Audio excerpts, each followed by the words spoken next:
Anda ngomong yang fundamental yang mana?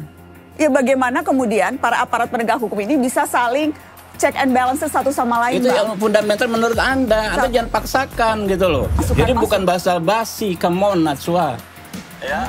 Jangan hina kami tidak bermoral kalau kami punya pandangan bahwa memperbaiki sistem ini dengan cara seperti itu. Siapa yang tidak bermoral? Enggak ada. Oh, itu Abang bilang jangan hina bermoral? Makanya jangan.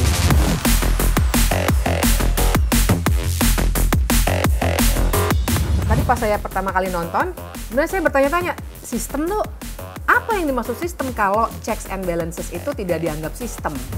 Nah, jadi kalau dibilang kita udah partisipatif, kepolisian udah ikut membahas, kejaksaan udah ikut membahas, bukan itu yang dimaksud. Yang dimaksud adalah benar-benar orang-orang yang terdampak oleh KUHP ini. Saya mau ngikutin ke Pak Habib bahwa perbaikan sistem yang Pak Habib maksud nggak selesai dengan memperbaiki kriteria, dengan mengurangi diskresi. Tapi ada dua hal yang harus diperhatikan, mengurangi monopoli dan juga memastikan setiap tindakan aparat penegak hukum punya forum uji yang dibangun oleh sistem.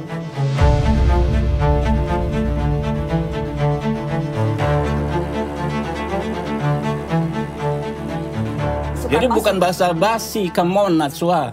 Basa-basinya dalam konteks adalah kita tahu partisipasi bermakna itu ada 3 kalau kata putusan Mahkamah Konstitusi. Right to be heard, right to be considered, right to paham be semua. explained. Nah, ini udah sangat partisipatif, apalagi kita. Bang, gitu kalau sangat partisipatif, kenapa misalnya tidak ada penjelasan yang memadai? Kenapa misalnya masukan-masukan? Kenapa masukan-masukan ini belum dibahas, Bos. Ya justru karena belum dibahas. Ya justru itulah kok justru belum, karena belum dibahas, belum bisa. Nanti tunggu dibahas dong. Enggak, Bang, kalau undang-undang keterbukaan informasi publik, kalau kita bicara undang-undang bukan hanya pada saat pembahasan dari mulai awal. Ya tapi kan dari mulai sudah awal diundang semua, sudah didengar semua, sudah dijelaskan semua, apalagi sudah dipertimbangkan semua kok. Tapi karena belum dibahas, ini belum menjadi draft yang resmi, belum menjadi undang-undang. Nggak bisa judgement loh bahwa ini nggak partisipatif, nggak bisa. Oke. Saya agak kagum sih sama Najwa ya, karena masih kuat. Kalau mungkin, tapi itu taktiknya Pak Habib, saya sering berdebat dengan beliau juga. Taktiknya biasanya gitu untuk bikin kita juga emosi ya, jadi nanti nggak fokus. Tapi mari kita fokus. Jadi sebenarnya tadi Najwa tuh sudah menyebutkan Undang-Undang Keterbukaan Informasi Publik. Saya harus menambahkan, ada juga yang lebih spesifik tuh. Undang-Undang 12 tahun 2011, dia sudah diubah 2 kali, terakhir tuh 13 tahun 2022 tentang pembentukan peraturan perundang-undangan. Nah, di situ dikatakan pembentukan peraturan perundang-undangan itu ada 5 tahap. Perencanaan, penyusunan, pembahasan, pengesahan pengundangan. Tadi kan berkali-kali Pak Habib bilang kan belum dibahas. Oke, belum dibahas itu tahap ketiga tuh pembahasan. Tapi menurut undang-undang tentang pembentukan peraturan perundang-undangan itu, yang namanya proses yang harus terbuka itu dari awal, dari perencanaan. Kemudian yang saya juga pengen soroti itu soal ini deh. Bagaimana tentang yang namanya partisipasi bermakna. Tadi sebenarnya Najwa ingin menjelaskan, tapi dibilang semua udah tahu. Jangan-jangan sebenarnya semua belum tahu. Di situ dibilang bahwa partisipasi itu ada hak untuk didengar, hak untuk dipertimbangkan, dan yang ketiga yang agak jarang bisa dipenuhi, hak untuk mendapatkan jawaban atas pertimbangan yang sudah diberikan. Nah, tapi ada satu elemen lagi yang penting. Partisipasi bermakna juga mensyaratkan yang diajak, yang harus ikut berpartisipasi adalah pihak yang punya kepedulian dan pihak yang terdampak. Nah, jadi kalau dibilang kita udah partisipatif, kepolisian udah ikut membahas, kejaksaan udah ikut membahas, bukan itu yang dimaksud. Yang dimaksud adalah benar-benar orang-orang yang terdampak oleh KUHP ini. Katakanlah misalnya orang-orang yang pernah kena salah tangkap, banyak loh kasus salah tangkap. Nah, harusnya pihak-pihak yang terdampak seperti itu, korban dan lain sebagainya, didengar juga oleh DPR. Apakah harus nunggu pembahasan? Tidak. Dari sekarang kalau bisa dicicil, karena PR-nya banyak, KUHP itu besar sekali isunya. Kalau dari sekarang bisa dicicil, ya makin bagus gitu. Oke, secara keseluruhan proses undang-undang mungkin nggak bisa di-judgment ini partisipatif atau enggak. Tapi memang yang di-highlight adalah proses yang selama ini berjalan gitu. Dan kita spesifik banget kok Koalisi Masyarakat Sipil ngomong gitu. Kita apresiasi bahkan di proses di Januari 2025 kita diundang, kita dilibatkan, bisa diskusi enak. sama Badan Keahlian DPR, kita apresiasi soal itu. Cuman yang kita pertanyakan dan spesifik banget, kemudian ada paripurna di 18 Februari dan udah kebangun tuh kemudian RKUHP versi 2025 ini. Dan pas kita lihat ternyata rangkaian sejarah pembahasan RKUHP, materi-materi progresif, substansi progresif pun itu nggak masuk. Nah jadi sebenarnya kita juga nggak ngejudge the whole proses KUHP ini jadi tidak partisipasif, tapi yang kita alami sekarang nih yang spesifik pasca Januari, terus kemudian ke Februari dan ke Maret, itu yang kita pertanyakan, oh jadi bangunannya seperti ini lagi draftnya. Karena kalau draftnya udah ada, berarti kan akhirnya rekomendasi yang kita bisa susun itu cuma dari draft tersebut. Konsep-konsep kita yang besarnya seperti yang kita dorong, hakim pemeriksa pendahuluan, hakim komisaris, terus kemudian judicial scrutiny, mendudukan lagi nih check and balances antara aparat penegak hukum, pengawasan pengadilannya gimana, pengawasan jaksanya gimana, bahkan di level akuntabilitas proses semuanya, akhirnya kan nggak bisa dibicarakan dalam konteks konsep kan, karena akhirnya udah ada draftnya, kita cuman bisa ngerujuk sama draftnya yang ada yang 2025 ini, sedangkan kita punya catatan kenapa draftnya akhirnya kebangunnya seperti ini, dan itu ya waktunya cukup singkat dari akhir Januari sampai dengan tengah Februari 2025. Daripada ya memindahkan kewenangan satu institusi ke institusi lain, ya lebih baik penguatan yang namanya sistemnya. Kalau penahanan kan orang kan disiksa itu kan karena dia bisa ditahan sewenang-wenang. Penahanan jangan sampai sewenang-wenang dan jangan sampai terjadi penyiksaan. Itu yang kami bikin. Jadi jangan hina kami tidak bermoral kalau kami punya pandangan bahwa memperbaiki sistem ini dengan cara seperti itu. Siapa yang tidak bermoral? Enggak ada. Oh, itu Abang bilang jangan hina bermoral? Makanya jangan gitu loh. Oh, oke. Kalau jangan seolah-olah udah ada, terus Abang melarang. Enggak. Oh, Abang preemptif nih. Iya, betul. Oh, jadi udah jangan ngomong dulu. Bukan jangan hina kami enggak bermoral kalau pandangan kami seperti itu karena kami juga punya idealisme berdasarkan praktek kami. Oke. Gitu. Nanti dulu. Ya, terus ya. Dibandingkan dengan kita pindahkan nih kewenangan satu institusi ke institusi lain. Apakah ada jaminan? Fenomena oknum, Pak. Mohon maaf ya, ini kita ngomong-ngomong. Misalnya polisi sekarang kita tuduh. Yang paling banyak oknum. Kita pindahkan misalnya ke hakim yang berwenang menahan. Emang dalam konteks ya, oknum akan jauh lebih baik? Enggak juga. Anda ngomong yang fundamental yang mana? Ya bagaimana kemudian para aparat penegak hukum ini bisa saling check and balances satu sama lain, itu Bang. Yang fundamental menurut Anda. Anda jangan paksakan gitu loh. Fundamental. Abang nggak merasa itu penting ada check and balances antara nanti aparat dulu, penegak hukum jangan supaya satu aparat penegak hukum tidak terlalu gemuk. Anda mau ngomong apa mau dengar? Saya mau ngomong. Ya udah silakan. Makanya saya lagi ngomong. Iya. Kan gantian kita. Iya. Abang tidak merasa penting ada saling bisa check and balances antara aparat penegak hukum supaya tidak ada satupun, tidak ada yang terlalu overpower begitu, Bang? Oke. Saya mau nanya, boleh nggak? Ya. Silakan Abang jawab. Anda nggak merasa penting ya adanya penguatan sistem, adanya penguatan syarat-syarat penahanan, adanya diperjelasnya syarat-syarat diproteksinya agar tidak terjadi penyiksaan? Oke. Saya mulai dari mana ya? Saya bingung mulai dari mana karena banyak sekali yang bisa dikritik. Jadi kalau misalnya kita mencoba mengkaji logical fallacies-nya saja, sebenarnya sudah banyak nih. Misalnya satu tuh ada sebenarnya yang logical fallacy dalam arti ada ketidaknyambungan antara pertanyaan dengan jawaban. Sebenarnya Najwa sedang mempertanyakan sistem dalam arti definisi sistem adalah keseluruhan. Sementara Pak Habib membicarakannya seperti straw man gitu ya, ngambil satu-satu, mencabut satu-satu dari sebuah sistem. Kemudian menamakan itu sistem. Jadi nggak nyambungnya di situ sebenarnya. Sehingga makanya kalau bermain definisi, sebenarnya kan pertanyaan, tadi pas saya pertama kali nonton, sebenarnya saya bertanya-tanya, sistem tuh apa yang dimaksud sistem kalau checks and balances itu tidak dianggap sistem. Jadi ada definisi yang berbeda antara yang di kepalanya Najwa dan di kepalanya Pak Habib.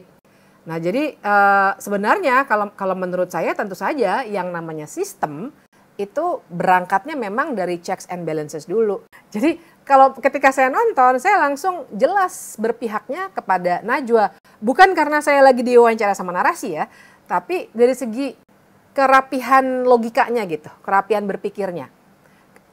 Sebab Najwa benar dan saya kira semuanya bahkan berdasarkan nggak usah belajar hukum lama-lama, pakai pengetahuan pengalaman aja sudah bisa paham bahwa dari hal-hal yang sifatnya perincian tadi tuh misalnya alasan penahanan begitu ya yang diperbanyak dan seterusnya. Misalnya ketika berbicara soal tadi ya ada detail soal penahanan dari alasannya sedikit jadi banyak begitu. Tapi kan kita sudah punya pengalaman juga bahwa hal-hal yang di atas kertas kelihatannya bagus ternyata kalau nggak diawasi nggak akan terlaksana juga. Makanya kita sering ngomong yang penting penegakan hukum, yang penting penegakan hukum. Nah ini dia contohnya. Jadi kalau bicara sistem memang nggak bisa hanya berbicara di mengambil hal-hal yang kelihatan kecil-kecil seperti itu, tapi harus membicarakan hal yang lebih luas. Nah, saya ngangkat ke aspek hukum tata negaranya ya, karena kan kajian saya sebenarnya hukum tata negara. Jadi kalau dalam hukum tata negara itu memang ada konsep yang namanya checks and balances. Dalam arti semua kewenangan, semua nih, mau yang paling atas kayak presiden sampai yang paling bawah, katakanlah polisi lalu lintas begitu, itu harus punya sistem pengawasan. Nah, pengawasannya itu bisa melalui forum, misalnya kayak pra-peradilan tuh di pengadilan pidana itu forum kan, atau melalui lembaga lain. Jadi melalui mekanisme atau melalui lembaga lain. Sebenarnya ini yang dibutuhkan untuk memastikan bagian-bagian yang rinci tadi yang disebutkan oleh Pak Habib bisa dijalankan. Karena kalau nggak diawasi, mau alasan penahanan nggak usah 9, mau punya 20, tapi kemudian nggak ada yang mengawasi, bener nggak alasan-alasan itu dipakai, maka nggak ada gunanya tuh kertas alasan itu. Sebenarnya saya pengen nge-highlight terus deh yang tadi Pak Habib sampaikan bahwa kalau solusinya mindahin kewenangan itu akan jadi masalah. Nah, sebenarnya menjamin check and balances antara aparat penegak hukum bukan sama dengan memindahkan kewenangan, tapi menepati prinsip akuntabilitas. Kita juga udah pernah presentasiin ke Pak Habib waktu diskusi informal bahwa cara-cara menjamin akuntabilitas itu ada 3 intervensi di ruang intervensi. Yang pertama, yang Pak Habib sering omongin bahwa memperbaiki kriteria. Kenapa perlu diperbaiki kriteria adalah untuk mengurangi diskresi dari aparat penegak hukum. Sehingga misalnya tadi Pak Habib sampaikan syarat penahanan dibikin lebih rigid, lebih banyak, lebih objektif. Pak Habib selalu ngomong kayak gitu. Itu cuma salah satu bagian perbaikan sistem. Yang pertama, mengurangi ruang diskresi. Nah, tapi ada 2 hal lagi yang Pak Habib nggak respon. Yaitu yang kedua adalah soal menjamin bahwa kewenangan itu tidak dimonopoli oleh salah satu pihak. Oke, kriterianya penahanannya diperketat, tapi yang menentukan terpenuhi atau tidaknya tetap satu pintu, tetap penyidik doang. Sedangkan kalau monopoli kita bisa tahu, bisa aja dibuat-buat terpenuhi ini kriteria yang sedemikian ketat, tapi yang menilai tetap bukan otoritas yang independen, tetap bukan otoritas lain.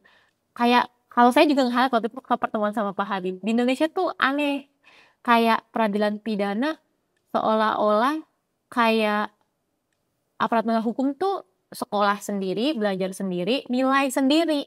Padahal yang namanya nilai harus ada otoritas lain dong yang imparsial, yang nilai. Nah itu di aspek kedua, harusnya kriteria itu juga didukung dengan jaminan bahwa suatu kewenangan itu nggak dimonopoli oleh salah satu pihak.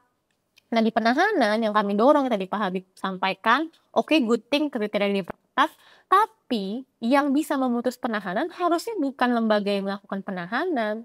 Yang mutus butuh atau tidak menahan itu otoritas independen, yaitu yang kita dorong adalah si hakim komisaris yang dia emang imparsial, dia nggak punya kepentingan penegakan hukum. Dan hakim komisaris itu dia bukan hakim yang menangani perkara, dia memang hakim yang ditugaskan untuk menguji hal-hal yang berkaitan dengan proses, dan dia bisa nge-assess nih si polisi, si jaksa ngasih tahu ke gue butuh nahan, bener nggak dia butuh, objektif nggak dia butuh. Karena apa? Karena ruang monopolinya harus dikurangi.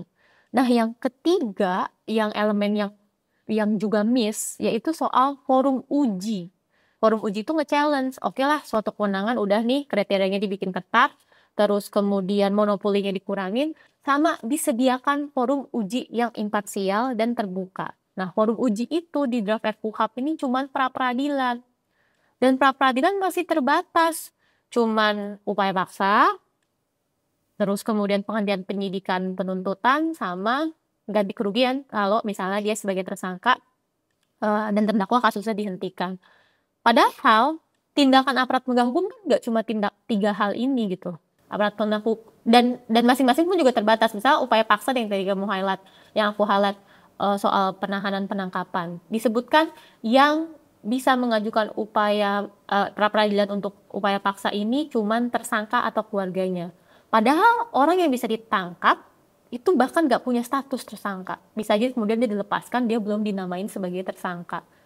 Nah, di RKUHP ini 2025 miss bahasan yang ketiga tadi, bahwa harus ada forum uji yang benar-benar menguji semua tindakan aparat penegak hukum yang semua prosesnya dijalani. Nah, itu saya mau ngikutin ke Pak Habib bahwa perbaikan sistem yang Pak Habib maksud nggak selesai dengan memperbaiki kriteria, dengan mengurangi diskresi.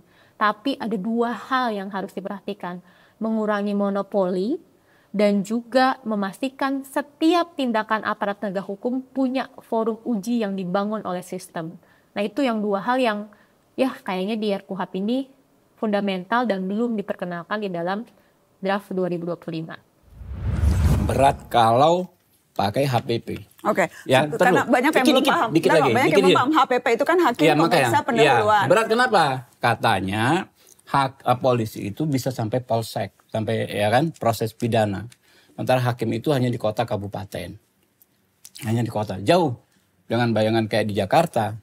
Di Lampung aja kayak kemarin di Waikanan, ya kan ya, kalau harus menangkapnya ke Blambangan Umbu kotanya jauh ke tempat kejadian gitu loh. Itu omongan dari orang MA sendiri. Oke, gitu loh. Karena kan memang spesifik soal itu Bang. Spesifik kan misalnya teman-teman koalisi ini mengusulkan, memberikan masukan soal hakim pemeriksa pendahulu. Iya. Yang buktinya orang MA sendiri menolak. Nah, sebenarnya judicial scrutiny ini kan prinsip. Kita mau nggak menjalankan prinsip, sebenarnya itu yang paling harus jadi titik krusialnya. Bahwa kalau KUHP yang lama nggak ada pengawasan pengadilan, itu kita rumuskan ketika kita belum punya komitmen terhadap instrumen hak asasi manusia SSPN.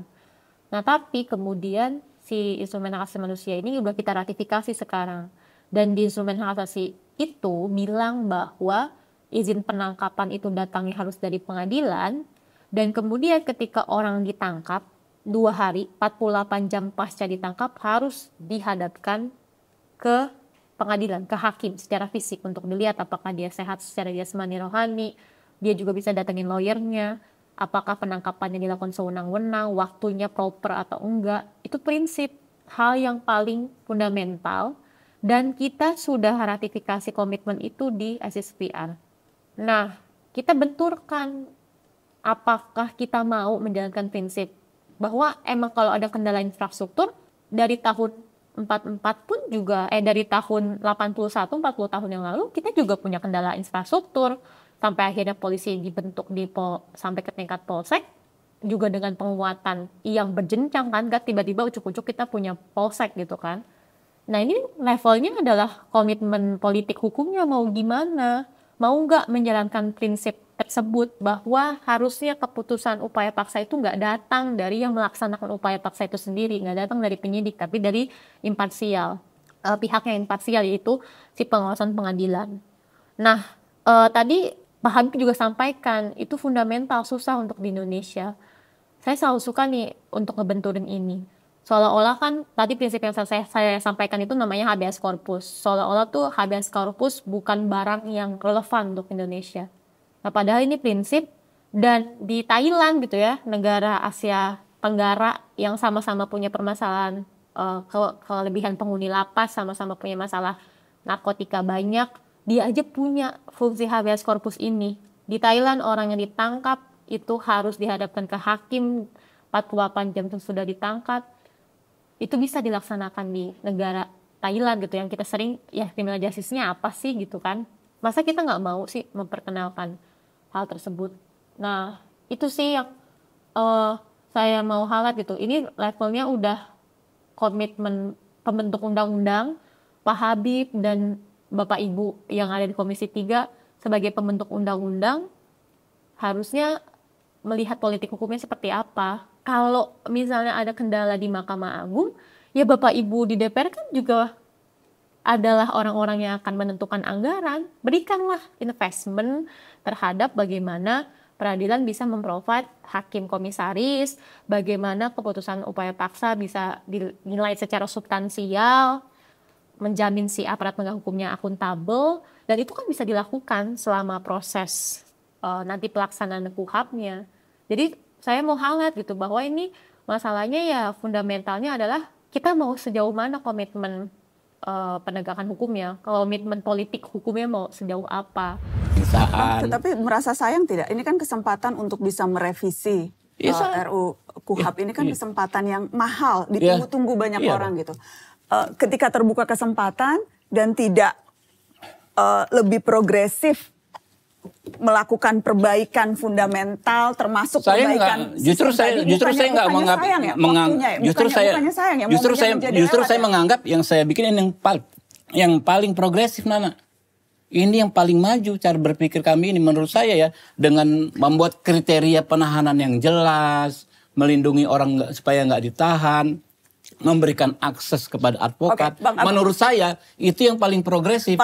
Justru pindah-memindah itu dalam kondisi real politik saat ini, begitu kan Bang? Abang bilang gitu kan, progresif dalam real politik. Karena kalau pembenahan secara betul-betul besar itu tuh akan sulit karena real politiknya menjadi nggak ada urusan real politik. Pasti ada lah. Dalam setiap di sepanjang kan pasti ada tarik menarik kepentingan politik lah Bang. Ya silakan lah Anda berpendapat, tapi saya nggak ngomong itu. Ya kan? Saya menganggap ya kan, yang paling progresif itu yang kami sepakati yang ada di draft ini saat ini. Itu yang super duper progresif, revolusioner gitu loh. Sebenarnya tadi seru juga sih Pak Habib bilang bahwa KUHAP-nya sudah revolusioner, KUHAP versi 2025 ini udah revolusioner. Terus dikontraskan sama Mbak Nana, aku suka banget yang bilang bahwa kapan lagi kesempatan reformasi KUHAP. Sebenarnya itu bener banget, kita punya KUHAP udah usianya 44 tahun. Waktu itu kita ngesain KUHAP itu waktu kita belum ratifikasi instrumen hak asasi manusia. Dan kalau kita lihat dimensi politisnya, kita bisa baca tulisannya Prof. Danlev gitu ya, yang menuliskan bahwa KUHAP kita tahun 81 itu sebenarnya bukan beneran hukum yang ideal karena isinya adalah konstelasi kekuasaan power.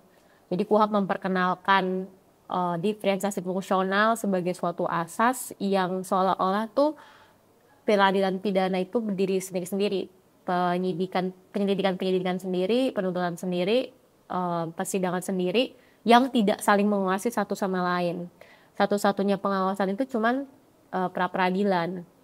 Nah kita tahu pra-peradilan tuh terbatas banget objeknya dan ICJ juga temukan gitu 96% pra-peradilan itu yang punya lawyer, sedangkan akses lawyer susah.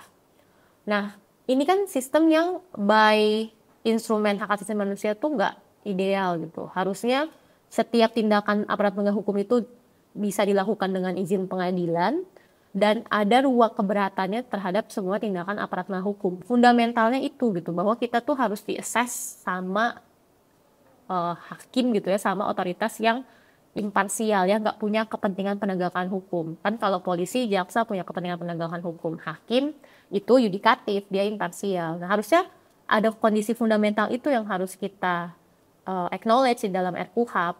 Nah sayangnya konteks itu nggak diperkenalkan akhirnya di RKUHAP 2025. Dan masalah ini tuh udah kita hadapinnya dari tahun 1981 dan makin besar ya kondisi saat ini, di mana karena masing-masing berdiri sendiri tanpa saling mengawasi, masing-masing punya aturan internal. Polisi punya aturan internal Perkap, Perpol, yang bahkan rumusan Perkap dan Perpolnya itu nggak sesuai sama KUHAP. Terus misalnya juga kejaksaan punya perja tentang restoratif justice, di level undang-undang juga nggak ada. Nah, nggak ada pengawasan tuh di antara kewenangan-kewenangan tersebut, karena lagi-lagi satu-satunya pengawasan saat ini cuma pra-peradilan, objek pra-peradilan cuma upaya paksa, penghentian penuntutan dan penyidikan, dan kalau misalnya perkaranya dihentikan, orangnya bisa nuntut ganti kerugian. Dan saya juga mau highlight sih bahwa ini sebenarnya kalau peneliti hukum pidana atau enggak ya bidang hukum lah gitu, pasti bakal banyak bacaan bahwa sistem peradilan pidana di Indonesia itu nggak ideal karena jaminan hak asasi manusianya nggak ada.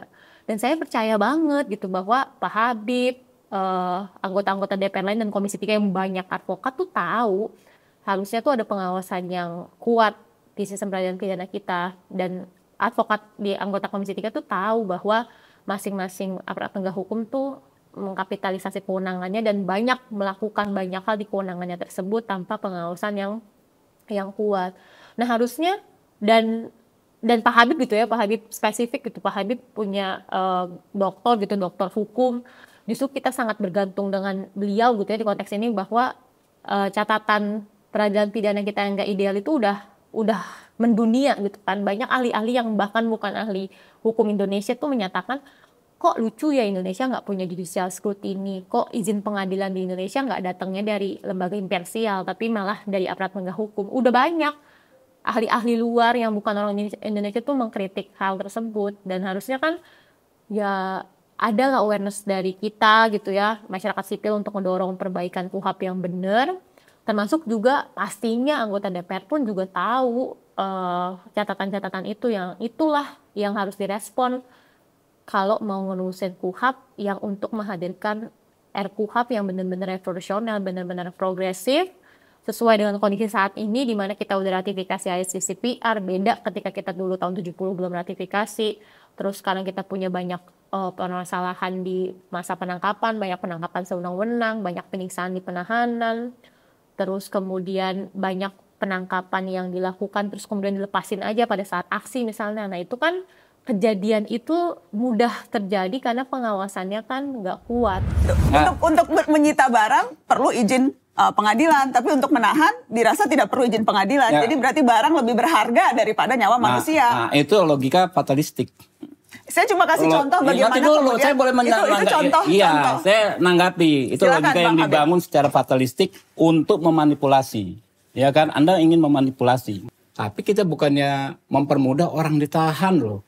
Anak, kita punya cara lain untuk tidak mudah orang ditahan. Kita bikin kriterianya. Kan kekhawatirannya ini, intinya adalah kekhawatirannya adalah soal kejelasan kriteria penahanan. Jangan orang ditahan sewenang-wenang tanpa kriteria yang jelas. Itu kan keinginan kita kan itu. Jangan ada kesewenang-wenangan untuk menahan orang. Oke. Karena itu harus dibikin jelas aturan mainnya, sistemnya. Jadi bukan kami mengabaikan. Iya, dengan nanti dulu udah belum selesai. Bukan mengabaikan atau merendahkan orang dibanding barang, enggak. Kita punya pengaturan yang berbeda-beda. Pengaturan soal orang lain, caranya pengaturan soal barang lain. Dan tampaknya pengaturan soal barang lebih ketat dibandingkan pengaturan soal manusia. Buktinya soal barang harus diuji di pengadilan. Soal manusia tidak perlu diuji di pengadilan, cuma perlu tambah kriterianya. Seperti itu kan? Ini saya suka banget sih. Pertama kali saya dengar soal tragedi kemanusiaan lebih murah manusia daripada barang.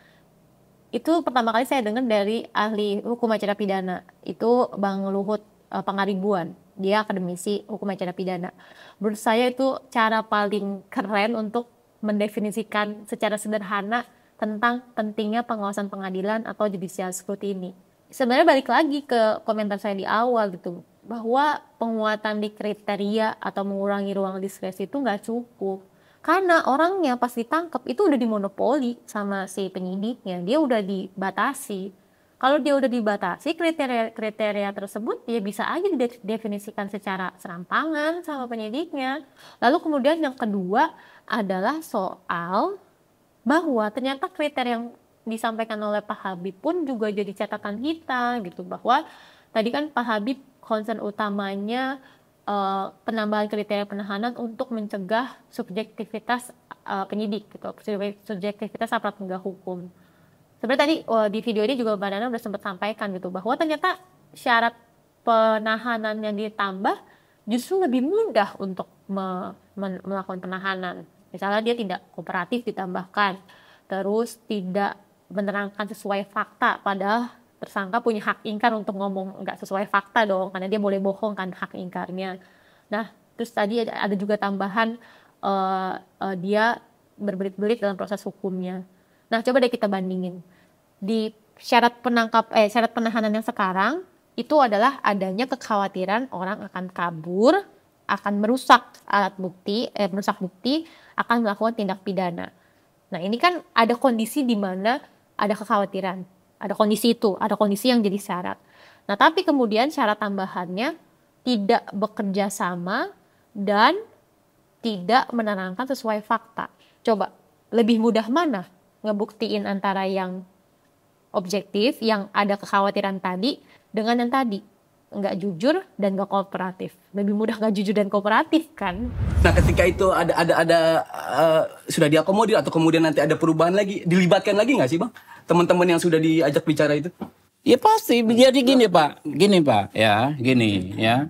Kita juga jangan seolah-olah semua kita harus mendapat approval dari semua orang, nggak mungkin, gila. Iya. Bukan karena namanya undang-undang itu nggak bisa memuaskan 100% orang gitu loh. Setuju itu. Cuma kan ada presiden kadang-kadang apa yang diputuskan kemudian jadi berubah gitu ketika Bos.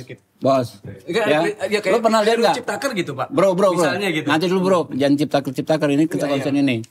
Ada nggak misalnya kayak yang kita praktekkan? Aji ngomong, ya kan? Ya siap. Soal pas ini kita drop aja pasal. Kontak kawan-kawan, sirkular, ya kan? Drop bisa nggak? Drop. Ada nggak kayak begitu? Nanti dibilang cherry picking, tapi ada nggak di praktek di penyusunan undang-undang lain? Itu aja bandingin. Itu kan sepanjang DPR ini ada. Advokat, ya kan ya? Kami jangan ada aturan yang melarang-larang kami. Teman-teman drop. Imunitas masukkan, drop. Pasal penghinaan presiden masukkan aja, drop. Katanya nanti ada di proses harmonisasi misalkan di balik gitu Bang. Ya. Dan misalnya ada perubahan gitu. Nah teman-teman itu nanti diajak bicara lagi nggak? Atau bukan Pak. Ya? Semua proses itu kami lakukan terbuka. Nggak ada institusi seterbuka ini. Semua proses kita bikin, semua rapat ya kami bikin live streaming. Kami udah kondisikan media live streaming. Dan memang hampir semua rapat DPR kan sekarang live streaming. Ya kan ya? Jadi kalau nyari kalian lagi satu-satu untuk membahas ini nggak mungkin juga. Ikuti saja terus nanti. Dan ini kami jamin pasti nggak ada persidangan di luar DPR. Ya, semua pembahasan di Komisi 3 silakan kalian mau di balkon ya, mau pasang kamera, silakan saja dalam setiap rapat gitu. Ini juga ada beberapa yang harus kita luruskan dulu nih. Karena ada beda persepsi betul. Pertama gini, live streaming itu beda dengan partisipasi. Live streaming itu kan kita nonton ya. Sama kayak barusan saya nonton. Saya nggak ada di situ bersama Najwa, bersama Pak Habib. Nggak ada. Saya nonton. Live streaming kan kita juga begitu. Jadi kalau dibilang itu bisa menggantikan partisipasi, tentu saja itu keliru. Yang kedua agak mirip sama live streaming. Memang sih kita memang harus bongkar nih. Sebenarnya partisipasi itu apa? Apakah partisipasi itu sama dengan sosialisasi misalnya? Beda jelas. Saya membayangkan yang namanya sosialisasi ataupun konsultasi publik tuh biasanya tuh pejabat pakai PowerPoint. Bener nggak? Saya soalnya sering ngalamin juga. Ya paling oke lah kayak seminar besar, ada yang boleh nanya 1, 2, 3, terus udah selesai pulang. Nah partisipasi itu sebenarnya bukan begitu. Partisipasi itu justru si pejabat dalam arti pembuat kebijakan, dia mendengar masukan dari orang-orang. Jadi harusnya ada dialog, bukan monolog. Jadi itu juga harus kita luruskan. Apakah mungkin sebenarnya cuma belum pernah dipraktikan selama ini. Itu satu tuh live streaming, sosialisasi, konsultasi publik itu harus kita bedakan dengan dialog dua arah yang sebenarnya namanya partisipasi itu seperti itu. Kalau tidak itu namanya partisipasi yang istilahnya itu tokenisme alias pura-pura atau bahkan manipulasi. Itu ada literaturnya juga soal tangga partisipasi ya, Sherry Einstein. Nah itu satu hal yang harus diluruskan pertama. Yang kedua juga soal, ini menarik nih. Apakah kalau kita sudah ngasih masukan, abis itu kita mesti dicari lagi untuk ngasih tahu apakah masukan kita diterima atau enggak? Jawabannya adalah emang harus. Jadi partisipasi bermakna yang dimaksud oleh MK yang poin ketiga, yang mendapatkan jawaban atas pertimbangan, itu sebenarnya maknanya memang seperti itu. Pak Habib benar dalam arti undang-undang memang tidak bisa mengakomodasi kepentingan semua orang. Saya kan juga belajar rancangan peraturan udah lama sekali ya. Jadi kita harus paham itu juga sih, semua harus paham itu. Kalau misalnya semua masukan orang harus diakomodasi, nanti undang-undangnya itu kayak compang-camping gitu. Ke kiri, ke kanan, ke depan, ke belakang. Pasti harus ada satu goalnya gitu. Harus ada politik hukumnya. Nah, karena itu memang ada otoritas dari pembentuk undang-undang untuk menentukan mana yang diterima, mana yang tidak. Tapi si otoritas itu harus ngasih tahu alasannya kepada orang yang sudah memberi masukan, tapi masukannya ditolak. Jadi kalau pertanyaannya boleh nggak sih masukan dari masyarakat itu ditolak? Ya boleh. Yang punya otoritas memang membuat undang-undang. Tapi caranya seperti apa? Jadi kalau ditolak, yang harus dilakukan adalah kasih, nggak usah didatengin satu-satu. Misalnya surat gitu. Maaf nih, misalnya LSMX, masukan Anda ini harus kami tolak karena masukan Anda tidak sesuai dengan misi kami dalam perubahan KUHAP ini. Misalnya begitu ya. Dikirim aja begitu. Saya akan validasi cerita ini dengan pengalaman saya sendiri yang pernah pas saya lagi sekolah di luar negeri, saya mencoba sistem yang udah jalan di luar negeri itu. Saya kasih masukan saya ditolak, tapi buat saya akhirnya saya bisa menerima karena saya mendapat penjelasan dan saya jadi ngerti, oh iya sih emang nggak cocok sih masukan saya, ya sudah gitu. Jadi kan kemarahan atau kekesalan orang yang kemudian menggugat proses itu kan karena nggak pernah ada kejelasan.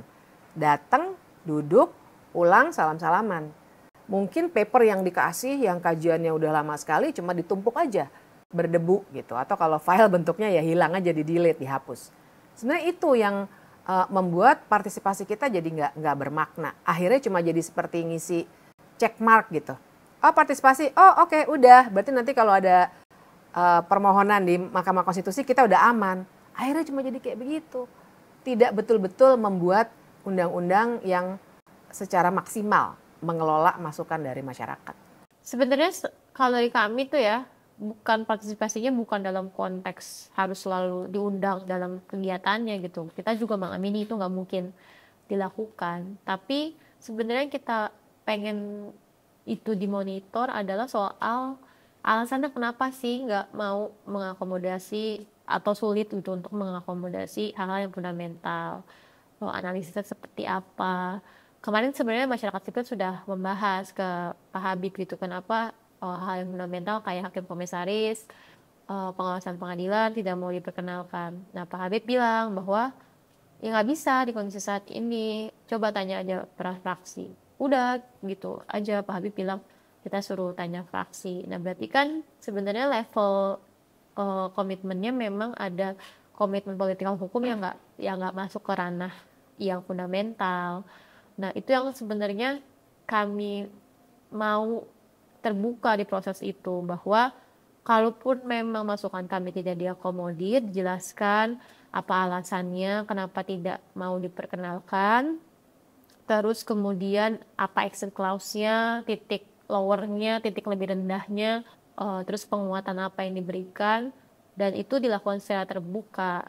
Sebenarnya ya prosesnya itu dijelaskan. Utamanya yang kami highlight yang memang ini berdasarkan presiden yang lalu kan gitu, bahwa kita udah apresiasi banget di Januari kita bisa diskusi dengan intens, tapi kemudian tiba-tiba draftnya ada di Februari, terus kemudian jadi draft Maret, yang tapi ternyata draft RKUHP 2012 hilang gitu ya, rumusan-rumusan progresifnya di RKUHP 2025. Nah, kita nggak mendapatkan alasan yang benar-benar kuat. Apa sih sebenarnya alasannya fitur-fitur progresif itu hilang? Nah, ini bisa disampaikan nggak cuma oleh Pak Habib, tapi juga misalnya ketua fraksi partai ini, partai lain, untuk biar kita tahu nih bahwa DPR punya politik hukum seperti ini, sehingga mungkin itu rasional untuk diterapkan di Indonesia. Jadi mungkin saya jadi pengen nambahin sih, memang yang namanya partisipasi bermakna itu juga harus inklusif. Jadi inklusif ini gini, satu misalnya buat orang-orang yang punya keterbatasan fisik gitu. Kita sering menyebutnya dalam konteks undang-undang ada ya disabilitas gitu. Jadi harusnya begitu, idealnya begitu.